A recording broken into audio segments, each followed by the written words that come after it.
नमस्कार दोस्तों, एक बेहद महत्वपूर्ण और गंभीर मुद्दे पर आपका स्वागत है इस विशेष रिपोर्ट में। आज हम बात करने जा रहे हैं देश के उन 70 लाख से भी अधिक ईपीएस 95 पेंशन भोगियों की, जिनकी आंखों में इस वक्त एक ही सवाल है। क्या सचमुच फरवरी का महीना उनकी किस्मत बदलने वाला है?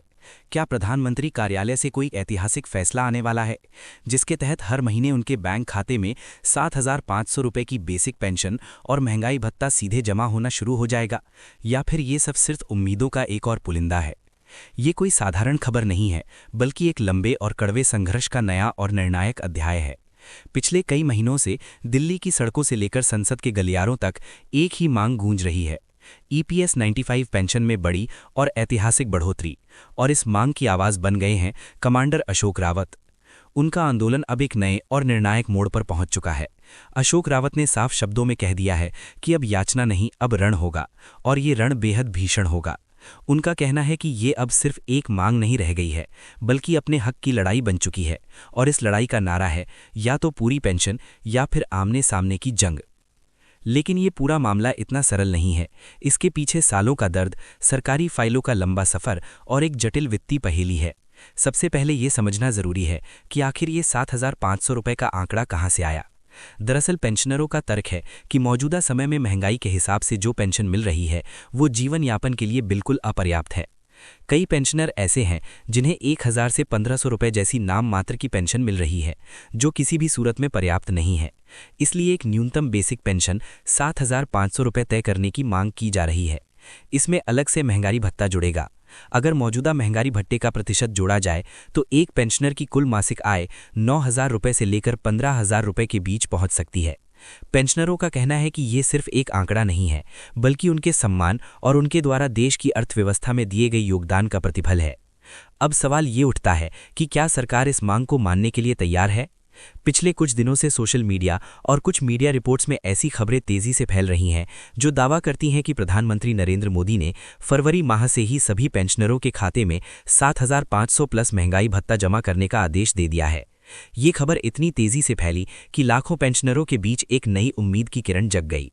लेकिन किसी भी आधिकारिक सरकारी दस्तावेज या गजट नोटिफिकेशन ने अभी तक इसकी पुष्टि नहीं की है। यही वो बिंदु है जहां पूरा मामला रहस्य और अनिश्चितता के घेरे में आ जाता है। हमारे सूत्रों से मिली जानकारी के अनुसार श्रम मंत्रालय और वित्त मंत्रालय के बीच इस मुद्दे पर एक गोपनीय फाइल पर चर्चा हुई है। ये चर्चा बेहद संवेदनशील मानी जा रही है। ये भी कहा जा रहा है कि प्रधानमंत्री कार्यालय ने सीधे तौर पर इस मामले पर एक विस्तृत रिपोर्ट मांगी है। सस्पेंस इस बात का बना हुआ है कि ये सब कुछ सिर्फ चुनावी समय में दिए जाने वाले आश्वासनों की श्रृंखला का हिस्सा है, या फिर सच में 70 लाख से अधिक बुजुर्गों के जीवन में बदलाव लाने वाला कोई ठोस फैसला होने जा रहा है। कमांडर अशोक रावत ने इस पूरे प्रकरण में एक अहम और निर्णायक भूमिका निभाई है। उन्होंने सरकार को एक स्पष्ट अल्टीमेटम दे दिया है। उनका कहना है कि फरवरी का महीना आखिरी डेडलाइन है। अगर इस महीने के अंदर पेंशनरों के खाते में 7,500 रुपये जमा नहीं हुए तो वो एक ऐसे बड़े आंदोलन की शुरुआत करेंगे जिसकी गूंज पूरी दुनिया सुनेगी। उन्होंने यहां तक कह दिया है कि इस बार दिल्ली का घेराव इतिहास के किसी भी पिछले आंदोलन से बड़ा और भीषण होगा। उनका संदेश सीधा और स्पष्ट है, हमें हमारा हक दो, नहीं तो सत्ता से हट जाओ। अशोक रावत के इस रुख के पीछे सालों का संघर्ष और निराशा है। वो कहते हैं कि पेंशनरों ने अपना पूरा जीवन और अपना खून पसीना इस देश के निर्माण में लगा दिया। वे किसी भीख की भिखारी नहीं है। वे सिर्फ उन पैसों का हिस्सा चाहते हैं जो उन्हीं के योगदान से जमा हुआ ईपीएस 95 फंड है। उनका आरोप है कि सरकारी तंत्र सालों से इस फाइल को एक मंत्रालय से दूसरे मंत्रालय, एक कमेटी से दूसरी कमेटी के पास डालकर टाल मटोल का खेल खेल रहा है। कभी कहा जाता है कि फाइल वित्त मंत्रालय में अटकी हुई है, तो कभी कहा जाता है कि किसी तकनीकी कमेटी की रिपोर्ट का इंतजार है। लेकिन अब पेंशनरों का धैर्य का पैमाना लबालब भर चुका है। एक दिलचस्प और महत्वपूर्ण जानकारी जो सामने आ रही है वो ये है कि वित्त मंत्रालय की एक विशेष टीम ने उन सभी पेंशनरों की एक डिजिटल सूची बनाना शुरू कर दिया है जिनका बैंक खाता और अन्य विवरण पूरी तरह से अपडेट और सही है। कई विश्लेषक इसे एक बेहद महत्वपूर्ण संकेत मान रहे हैं। क्या ये इस ओर इशारा करता है कि सरकार डायरेक्ट बेनिफिट ट्रांसफर यानी डीबीटी के जरिए सीधे पेंशनरों के खाते में पैसा ट्रांसफर करने की तैयारी कर रही है? अगर ऐसा है तो फरवरी का महीना वाकई में एक बड़ी घोषणा का साक्षी बन सकता है। लेकिन इस पूरी योजना में एक बड़ा पेंच भी है। सवाल ये उठता है कि क्या ईपीएस 95 का फंड इतने बड़े वित्तीय बोझ को उठाने में सक्षम है? कुछ सरकारी अधिकारियों और वित्तीय विशेषज्ञों की ओर से इस पर चिंता जताई जा रही है। उनका मानना है कि इतनी बड़ी रकम का मासिक भुगतान फंड की वित्तीय स्थिरता के लिए खतरा पैदा कर सकता है। यहीं पर प्रधानमंत्री नरेंद्र मोदी की भूमिका निर्णायक हो जाती है। क्या प्रधानमंत्री इन आपत्तियों को दरकिनार करते हुए सीधे कैबिनेट से इस प्रस्ताव को मंजूरी दिलवाएंगे? क्या वे इसे एक राजनीतिक फैसले के बजाय एक सामाजिक दायित्व और न्याय के रूप में देखेंगे? ये एक बड़ा सवाल है। अशोक रावत और उनकी टीम ने स्पष्ट कर दिया है कि वे अब कोई भी बहाना स्वीकार नहीं करेंगे। उन्होंने चेतावनी दी है कि अगर किसी भी अधिकारी ने पेंशन बढ़ोतरी की इस फाइल को रोकने या देरी करने की कोशिश की तो इतिहास उसे कभी माफ नहीं करेगा। उनका कहना है कि ये अब सिर्फ तारीखों का खेल नहीं रह गया है, बल्कि करोड़ों परिवारों के चूल्हे जलने का सवाल बन गया है। एक ऐसा सवाल जिसका जवाब सरकार को देना ही होगा। अगर फरवरी में ये घोषणा नहीं होती है तो क्या अशोक रावत के पास कोई प्लान है? इस सवाल का जवाब हाँ में है। उनकी टीम पहले से ही एक बड़े आंदोलन की तैयारी कर रही है। रामलीला मैदान से लेकर जंतर मंतर तक इस बार बड़े पैमाने पर धरना प्रदर्शन की योजना बनाई जा रही है। उनका कहना है कि इस बार पेंशनर ना तो लाठी के डर से पीछे हटेंगे और ना ही पानी की बौछारों से। उनका नारा है, जब तक खाते में 7500 नहीं तब तक कोई विश्राम नहीं। ये लड़ाई अब एक महामुकाबले का रूप ले चुकी है। एक तरफ है करोड़ों पेंशनरों की उम्मीदें और अशोक रावत जैसे नेताओं की चट्टान जैसी जिद, तो दूसरी तरफ है सरकार का बुतंत्र जो सालों से फाइलों को दबाए बैठा है। ये मुकाबला उस मोड़ पर आ चुका है जहां से कोई पीछे नहीं हट सकता। राजनीतिक गलियारों में चर्चा है कि प्रधानमंत्री मोदी इस पूरे मामले को एक बड़े मास्टर स्ट्रोक में बदल सकते हैं। क्या वे खुद टेलीविजन के माध्यम से राष्ट्र के नाम संबोधन में पेंशनरों से किस ऐतिहासिक घोषणा को करेंगे? इसकी संभावना से इनकार नहीं किया जा सकता। एक और महत्वपूर्ण बात जो सामने आ रही है वो ये है कि क्या ये 7500 रुपए की मासिक पेंशन सिर्फ भविष्य के लिए होगी या फिर इसमें पिछले कई सालों का बकाया यानी अरियर्स भी शामिल होगा? अगर अरियर्स भी शामिल किए जाते हैं तो हर पेंशनर के खाते में एक मुश्त लाखों रुपए की रकम आ सकती है।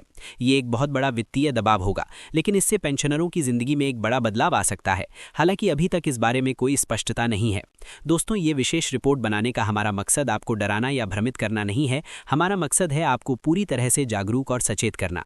प्रधानमंत्री के हाल के भाषणों में जिस तरह से गरीबों, वंचितों और बुजुर्गों के कल्याण की बात की गई है, उससे एक नई उम्मीद जरूर जगी है। लेकिन जब तक आपके फोन पर बैंक का मैसेज नहीं आ जाता, जब तक आपके खाते में पैसा नहीं आ जाता, तब तक सतर्क रहना और अपने अधिकारों के लिए आवाज बुलंद करते रहना बहुत जरूरी है। अशोक रावत ने दिल्ली की दहलीज पर खड़े होकर साफ ललकार दी है। उनका संदेश सरकार के लिए है, मोदी जी अब और वक्त नहीं है। फरवरी का सूरज ढलने से पहले अगर पेंशनरों के चेहरे पर मुस्कान नहीं लौटी तो ये आंदोलन वो लूप ले लेगा जो आजाद भारत ने अब तक कभी नहीं देखा। अब सवाल यह है कि क्या सरकार इस सीधी चुनौती को स्वीकार करेगी? क्या वो फरवरी की डेडलाइन से पहले झुकेगी और पेंशनरों की मांग को मानेगी, या फिर ये संघर्ष और लंबा खिंचेगा? इसका जवाब आने वाले कुछ दिन ही देंगे। इस महामुकाबले का अंतिम फैसला अब पेंशनरों के हाथ में है। अगर वे घर बैठे रहे और चुप रहे तो उनके हक को एक बार फिर अनसुना कर दिया जाएगा। लेकिन अगर वे एकजुट हुए और अशोक रावत की इस आवाज को पीएम तक पूरे देश में गूंजने दिया तो कोई भी सरकार इस दबाव को नजरअंदाज नहीं कर पाएगी। प्रधानमंत्री नरेंद्र मोदी तक ये संदेश पहुंचना चाहिए कि ईपीएस 95 का हर एक सिपाही अब जाग चुका है और वो अपने हक के लिए लड़ने को तैयार है।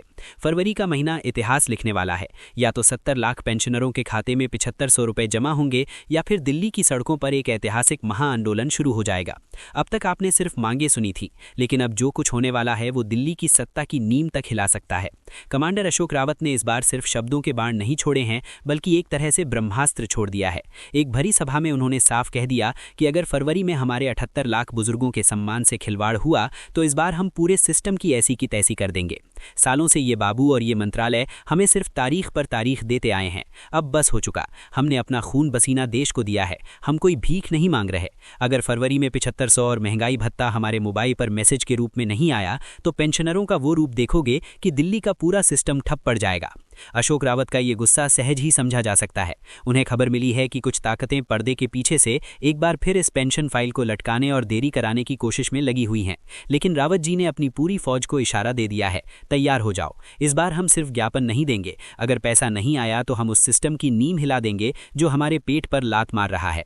ईपीएस 95 के दफ्तरों से लेकर श्रम और वित्त मंत्रालयों की चौखट तक अब सन्नाटा नहीं बल्कि पेंशनरों की एकजुट दहाड़ सुनाई देगी। दोस्तों, स्थिति बेहद गंभीर और नाजुक है। एक तरफ लाखों बुजुर्गों की बुनियादी जरूरतें और सम्मान का सवाल है तो दूसरी तरफ सरकार की वित्तीय जिम्मेदारियां और तंत्र की जटिलताएं हैं। लेकिन न्याय और मानवीयता की दृष्टि से पेंशनरों की मांग पूरी तरह से जायज और उचित लगती है। उन्होंने अपनी जवानी इस देश की प्रगति में लगा दी। अब बुढ़ापे में उन्हें गरिमा के साथ जीने का अधिकार मिलना ही चाहिए।